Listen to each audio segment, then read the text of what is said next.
नमस्कार दोस्तों, मैं आर मैक्सवेल आपका स्वागत करता हूँ आर मैक्सवेल स्टडी जोन में। और मॉडर्न हिस्ट्री की सीरीज़ में आज हम स्टार्ट कर रहे थे लेक्चर नंबर 3। और लेक्चर नंबर 3 में हम ये समझेंगे कि कैसे ईस्ट इंडिया कंपनी का भारत में आगमन होता है और क्या क्या इसके प्रभाव भारतीय अर्थव्यवस्था पे और राजनीतिक व्यवस्था पे पड़ता है। तो जैसा कि हम सभी जानते हैं कि ईस्ट इंडिया कंपनी का जो निर्माण हुआ था, यानी जो स्थापना हुई थी इसकी, वो लंदन में हुई थी। और 31 दिसंबर 1600 में रानी एलिजाबेथ ने जो है रॉयल चार्टर प्रोवाइड किया था ईस्ट इंडिया कंपनी को।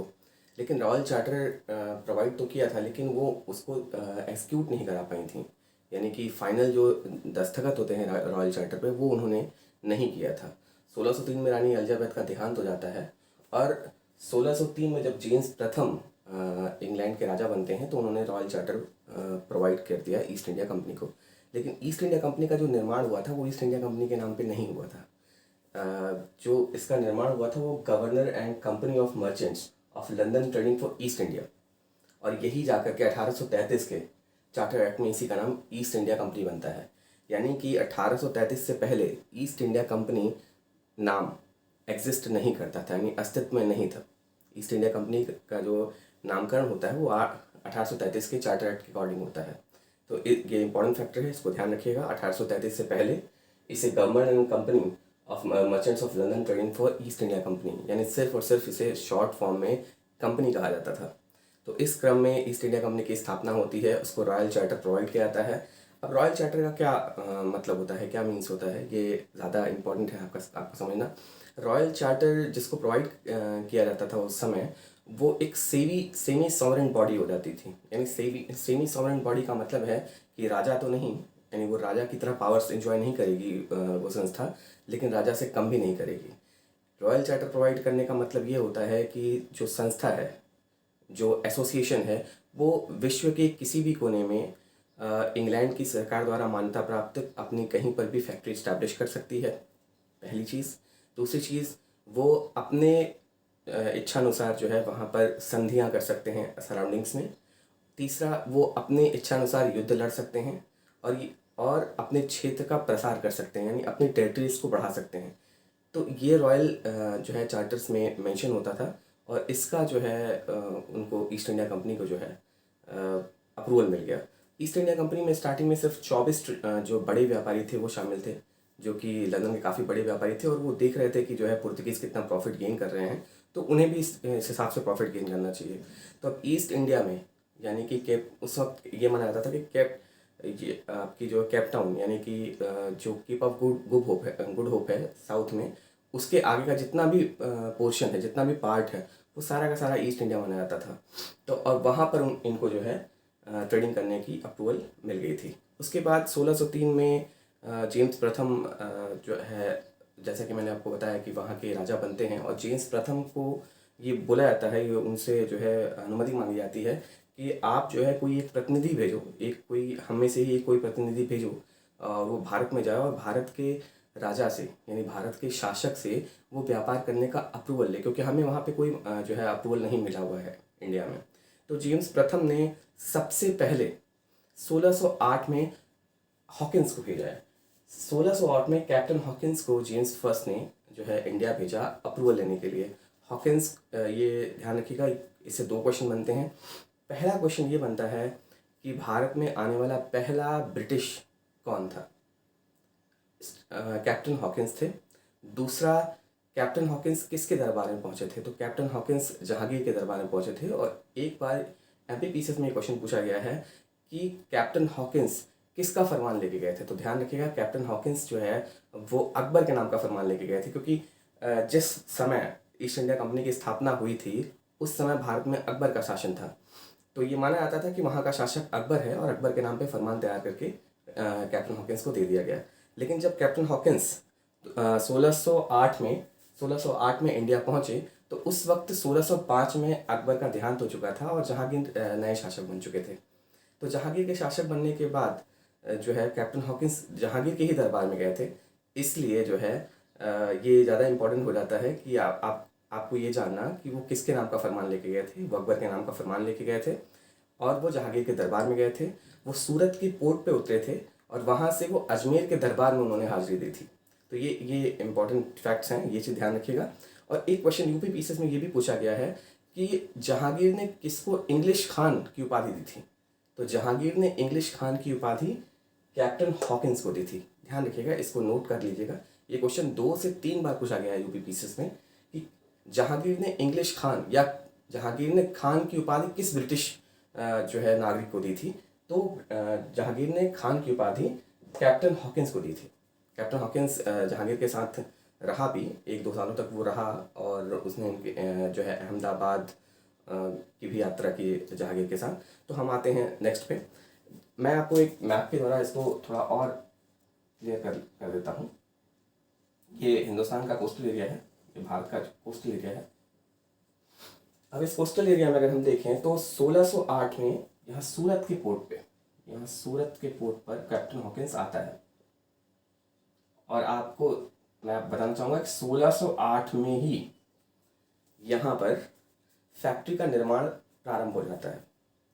ईस्ट इंडिया कंपनी की पहली फैक्ट्री यानी कि ब्रिटिशर्स की पहली फैक्ट्री का निर्माण 1608 में प्रारंभ हो जाता है। लेकिन आप ये ध्यान रखिएगा कि 1608 में फैक्ट्री का निर्माण तो शुरू हो जाता है, लेकिन इसका अप्रूवल नहीं मिलता है, क्योंकि जहांगीर के दरबार में पुर्तगालियों का इन्फ्लुएंस था, पुर्तगालियों का प्रभाव था। और पुर्तगालियों ने पहले ही जहांगीर को भ्रमित कर रखा था कि देखिए ये ब्रिटिशर्स हैं और आप जो है इनको इनके ऊपर ध्यान कम दीजिए, आप उनके ऊपर अटेंशन कम डालिए, क्योंकि जो है इनके उद्देश्य अलग अलग होते हैं। तो इस हिसाब से जो है जहांगीर को इस तरह से भ्रमित किया गया था कि जहांगीर ने कैप्टन हॉकिंस को अप्रूवल नहीं दिया। तो 1608 में सूरत में फैक्ट्री का तो निर्माण शुरू हो गया, लेकिन वहाँ के जो लोकल गवर्नर थे यानी लोकल जो जागीरदार थे, उन्होंने इनको मना कर दिया और इनकी फैक्ट्री जो है 1608 में नहीं बनी। तो इन्होंने क्या किया कि 1611 में मछलीपट्टनम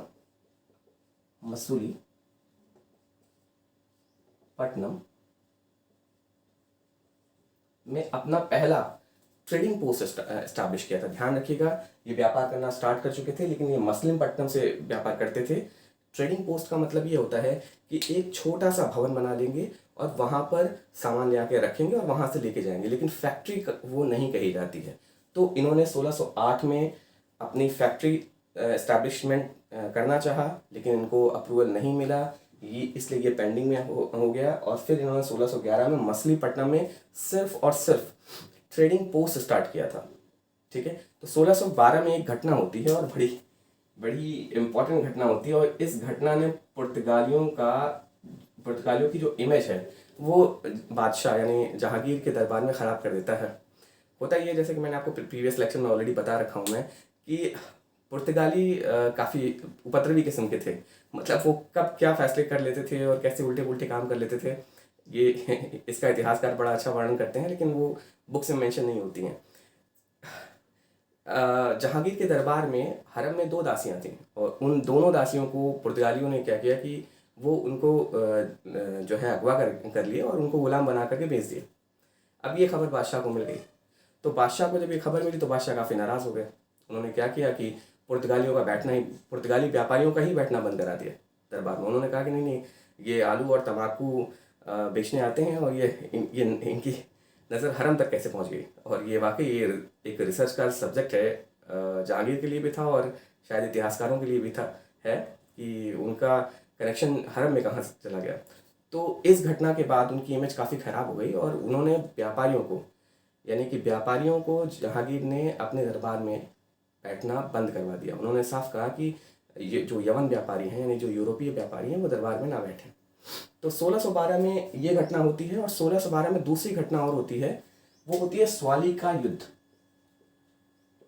स्वाली सूरत के पास एक जो है स्थान है, वहाँ पर 1612 में युद्ध होता है, स्वाली का युद्ध। ये युद्ध जो है ब्रिटिशर्स और पुर्तगालियों के बीच में होता है, और जिसमें जो है ब्रिटिशर्स जीत जाते हैं, यानी ईस्ट इंडिया कंपनी जीत जाती है।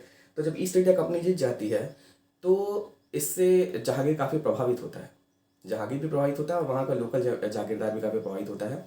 उनको ये लगता है कि पुर्तगालियों का जो काउंटर पार्ट है, यानी पुर्तगालियों की शक्ति को अगर कोई नियंत्रित कर सकता है तो वो केवल ईस्ट इंडिया कंपनी है, और इस चीज़ का भरोसा भी ईस्ट इंडिया कंपनी ने दिला दिया था। दरअसल बात यह था कि सूरत से जो है जो हज यात्रियों का बेड़ा होता था वो हर साल काफ़ी बड़ी संख्या में जो है सऊदी अरब जाता था, और उनकी जहाज़ों से पुर्तगाली टैक्स लेते थे। जैसे मैंने बताया था आपको काट्रास सिस्टम, तो काट्रास सिस्टम के अकॉर्डिंग वो टैक्स भी लेते थे, और जब वो टैक्स कम देते थे या कोई कॉन्फ्लिक्ट हो जाता था, वो जहाज़ों को डुबा दिया जाता था और काफ़ी कत्लेआम मचा दिया जाता था। तो इसके कारण जो है, जब ये वॉर हुआ, जब ये लड़ाई हुई स्वाली का युद्ध पुर्तगालियों और ब्रिटिशर्स के बीच में, तो ब्रिटिशर्स ने पुर्तगालियों का वहाँ पे दमन किया काफ़ी। इससे जो है बादशाह काफ़ी प्रभावित हुए, और वो समझ गए कि अगर हम इनको सूरत में इस्टेब्लिश करेंगे तो कम से कम हमारी हज यात्रा वाली जो समस्या है वो ये दूर कर देंगे, यानी उसकी श्योरिटी जो है ये दे सकते हैं। तो इससे प्रभावित होकर के बादशाह ने इनको फैक्ट्री निर्माण करने की मान्यता दे दी, और 1613 में पहली फैक्ट्री ब्रिटिशर्स की इस्टेब्लिश हुई। ये ध्यान रखिएगा, इट इज़ इम्पॉर्टेंट फैक्टर। 1613 में, ध्यान रखिएगा, 1613 में सूरत मैंने ऑलरेडी लिख दिया है, सूरत में पहली फैक्ट्री ईस्ट इंडिया कंपनी की इस्टेब्लिश होती है। अब यहाँ से इतिहास शुरू हो जाता है ब्रिटिशर्स का भारत में, क्योंकि अब उनकी फैक्ट्री इस्टेब्लिशमेंट हो गई है। अब वो फैक्ट्री इस्टेब्लिशमेंट करेंगे तो आगे उस पर काम करना स्टार्ट करेंगे। लेकिन फैक्ट्री तो इस्टेब्लिश हो गई थी, लेकिन अभी भी इनको भारत के अंदर, यानी कि जो ये अंदर के एरियाज़ हैं, अभी तक तो ये कोस्टल पर ही केवल ट्रेड कर सकते नहीं, एक्सपोर्ट और इंपोर्ट करते थे, लेकिन इनको भारत के अंदर जाने की अनुमति नहीं थी, यानी भारत के अंदर ये जाकर के व्यापार करने की अनुमति नहीं थी। ये व्यापार करते भी थे तो इलीगल तरीके से कर देते थे, तो अलग बात है। किसी जागीरदार को, किसी जमींदार को, या किसी सेनापति को, या किसी बड़े अधिकारी को उन्होंने घूस दे करके अंदर से जो है रॉ मटेरियल मंगवा लिया, तो अलग बात है, लेकिन इनको अनुमति नहीं थी, इलीगल तरीके से इनको अनुमति नहीं थी। तो इस अनुमति को पाने के लिए जो है फिर जो व्यापारी थे ईस्ट इंडिया कंपनी के, वो जेम्स फर्स्ट के पास गया, और उन्होंने कहा कि इस जो है अब आप किसी को भेजिए। तो समस्या मैंने पहले आपको बता दी थी कि समस्या क्या थी वहाँ पर। समस्या ये थी कि जहांगीर ने जो है अपने यहाँ पर यमन व्यापारियों को, यानी यूरोपीय व्यापारियों को बैठना बंद करा दिया था दरबार में। तो इसलिए जो है उन्होंने सबसे पहले, जेम्स फर्स्ट ने अपना राजदूत भेजा, एम्बेसडर भेजा, व्यापारी नहीं था, ध्यान रखिएगा, वो राजदूत थे, और उनका नाम था सर थॉमस रो। ये बहुत इंपॉर्टेंट है क्योंकि ये एक एम्बेसडर थे, और सर थॉमस रो को 1615 में भेजा गया भारत में। 1615 में सर थॉमस रो भारत आए, और वो जो है जहांगीर से मुलाकात किए, और 1615 से 1619 तक वो भारत में रहे। लेकिन 1615 में से 1619 में वो भारत में रहे, जहांगीर के साथ रहे। एक साल वो आगरा में भी रहे, लेकिन उनको भी अप्रूवल जहांगीर ने नहीं दिया। हालांकि वो एम्बेसडर थे, एक राजदूत थे, इसलिए दरबार में हाजिरी भी हुई उनकी, बादशाह के आगे जो है वो मुलाकात भी की, उनसे बात भी की, उनके साथ भी रहे। एक साल वो आगरा में बैठ करके वो रहे, लेकिन उनको कोई भी मान्यता नहीं मिली। तो 1615 तक भी मान्यता नहीं मिला। तो जब अंग्रेजों ने ये देखा कि उनको भारत के नॉर्थन एरिया में अगर व्यापार करने की अनुमति नहीं हो रही है, तो साउथ एरिया में थोड़ा ध्यान देना शुरू कर दी। उन्होंने सोचा कि कोई बात नहीं, साउथ में छोटे छोटे राजा हैं, अगर इनसे कोई अप्रूवल मिल जाए तो बढ़िया है। तो वो साउथ में अपना ध्यान उन्होंने केंद्रित किया, और इसी क्रम में उनको सबसे पहला, इसको सुनहरा फरमान बोलते हैं, क्योंकि अंग्रेजों ने जो है व्यापार की अनुमति के लिए बहुत लंबा इंतज़ार किया था, माफ़ करिएगा, काफ़ी लंबा इंतज़ार के बाद उनको 1632 में सुनहरा फरमान मिलता है आदिल शाह से, गोलकुंडा के शासक से। तो 1632 में गोलकुंडा के शासक द्वारा, आदिल शाह द्वारा उनको सुनहरा फरमान मिलता है।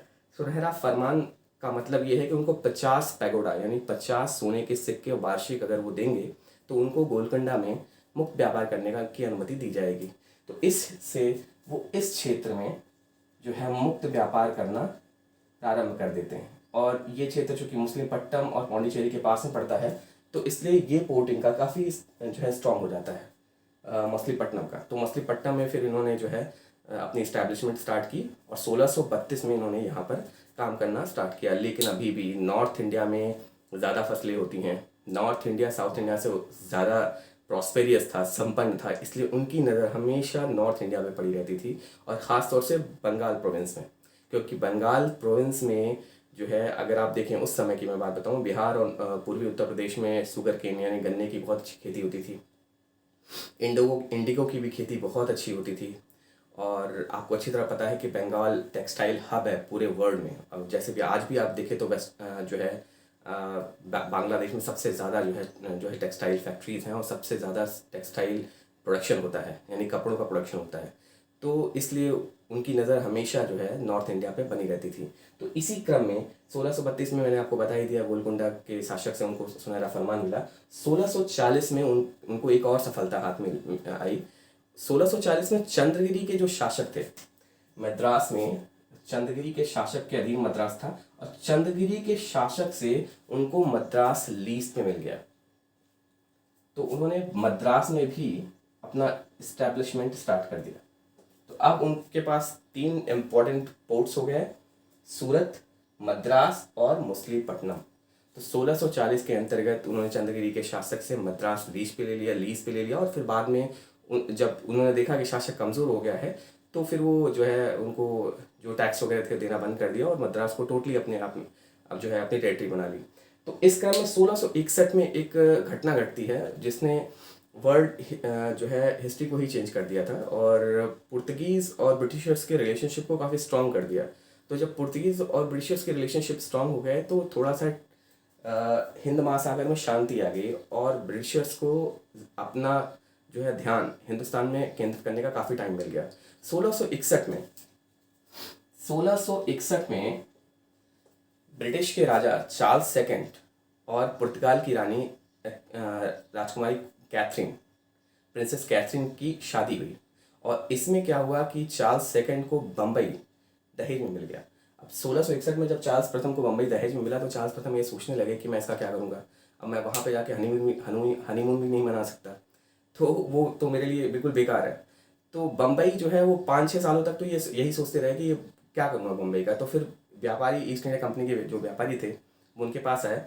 उन्होंने कहा कि मुंबई वैसे भी खाली एरिया पड़ा हुआ है और आप कोई यूज़ करोगे भी नहीं, आप हमें दे दो ताकि हम वहाँ पर जो है अपना जो है व्यापार बढ़ा सके, क्योंकि बम्बई जो है अगर आप देखिए तो सूरत के पास पड़ता है।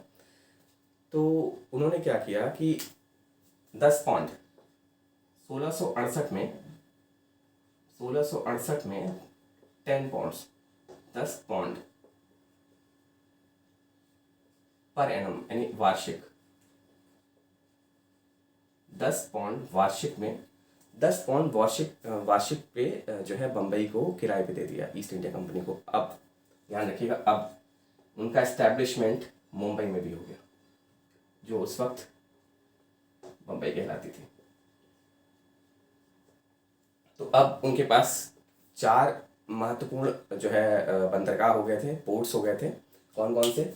सूरत, बम्बई, मद्रास, मछलीपट्टनम, ये पोर्ट्स उनके पास हो गए। 1661 के बाद जो है 1690 में एक बड़ी घटना घटती है, और वो घटना शायद जो है एक नया एक नए युग का निर्माण शुरू कर देती है। और वो था 1690 में शोभा सिंह, जो वहाँ का जमींदार था बंगाल का, उसने विद्रोह कर दिया, और उसके विद्रोह को वहाँ के जो है नवाब ने दबाया, और इसमें उसने जो है जो इंटेलिजेंस थी, जो सूचना थी, वो अंग्रेज़ों से ली थी। तो इसलिए नवाब खुश होकर के अंग्रेज़ों को 3 गांव जो पोर्ट पे, जो कि समुद्र तट पे पड़ते हैं, उनकी ज़मींदारी यानी उनकी जागीरदारी दे देते हैं। वो 3 गांव कौन कौन से होते हैं? गोविंदपुर, कलिकता और सुतानाती। यानी गोविंदपुर, सुतानाती और कलिकता गांव की जो ज़मींदारी होती है वो अंग्रेज़ों को मिल जाती है। यानी अंग्रेज़ों का जो इस्टेब्लिशमेंट होता है अब वो यहाँ पर होना शुरू हो जाता है। और जो कि सबसे बड़ा गांव कलिकता था, और कलिकता का अगर हम इंग्लिश वर्जन देखें जो उन्होंने प्रोनाउंसिएशन में कर दिया था, वो कलकत्ता हो गया था। तो कलकत्ता भी अब उनके पास आ चुका था 1690 में, और यहाँ पर उनके पास अब वो बंदरगाह संपन्न हो चुके थे। उनके पास काफ़ी बंदरगाह हो चुके थे, और इस्टेब्लिशमेंट उन्होंने तटीय एरिया में, भारतीय प्रायद्वीपीय एरिया में काफ़ी अच्छी कर ली थी। उनके पास सूरत है, उनके पास बम्बई है, मद्रास, मछलीपट्टनम और कलकत्ता। तो इस तरह से उन्होंने जो है 90 सालों में भारत के बंदरगाहों पर अपना अच्छा खासा प्रभुत्व स्थापित कर लिया था। अपने अच्छे खासे ट्रेडिंग पोस्ट और फैक्ट्रियाँ स्टैब्लिश कर ली थी। तो इस क्रम में जो है 1690 में उनको जो है बंगाल में जमींदारी मिल जाती है 3 गाँव की, जिससे उनका व्यापार भी संपन्न होता है, और उन गाँव से उनको कुछ रेवेन्यू कलेक्शन भी होता है, यानी टैक्स, कुछ कर भी वो वहाँ से वसूलना शुरू कर देते हैं। तो ये प्रोसेस स्टार्ट होता है। अंत में जाकर के जब जो है इंडियन पॉलिटिक्स चेंज होती है, और 1717 में उनको भारत के अंदर मुक्त व्यापार करने की अनुमति प्रदान की जाती है फर्रुख ईयर से। 1717, ध्यान रखिएगा, 1717 में फर्रुख ईयर ने उनको जो है व्यापार करने की अनुमति दी भारत के अंदर, और उनको 3 शर्तें दी गई। पहली शर्त ये थी कि आपको बम्बई में 10,000 रुपये वार्षिक देना पड़ेगा, और व्यापार करने के लिए आपको बंगाल में 30,000 रुपये वार्षिक देना पड़ेगा,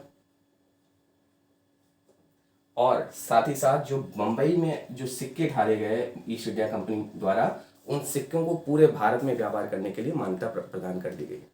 और यही जो है भारतीय इतिहास का सबसे बड़ा टर्निंग पॉइंट साबित हुआ, क्योंकि जो फर्रुख ईयर ने गलती की, जो फर्रुख ईयर ने इनको मुक्त व्यापार करने की अनुमति दे दी, और इनका जो भारत के आंतरिक जो है जगहों पर आना आना हो गया, उससे जो है जब इन्होंने देखा कि इंडिया में जो पॉलिटिकल क्राइसिस हो रही है, लीडरशिप क्राइसिस हो रही है मुगल डायनेस्टी में, उसका इन्होंने फ़ायदा उठाना शुरू कर दिया, और वो फिर धीरे धीरे इंडियन पॉलिटिक्स के अंदर भी घुसना शुरू हो गए, और फिर यहाँ से एक नई एरा का शुरुआत हुआ, और फिर इनका प्रभाव भारत में बढ़ता चला गया, और जिसको हम नेक्स्ट लेक्चर में स्टडी करेंगे। तो अभी हमने पूरा हिस्ट्री पढ़ लिया ईस्ट इंडिया कंपनी का अराइवल का, जिसमें हमने ये देखा कि इनके पोर्ट्स जो है इनके पोर्ट्स इस्टेब्लिश हो गए, लेकिन उन्होंने 3 जो इम्पोर्टेंट फैक्ट्रियाँ बनाई थी, उनको आप याद कर लीजिएगा, वो काफ़ी पूछे जाते हैं।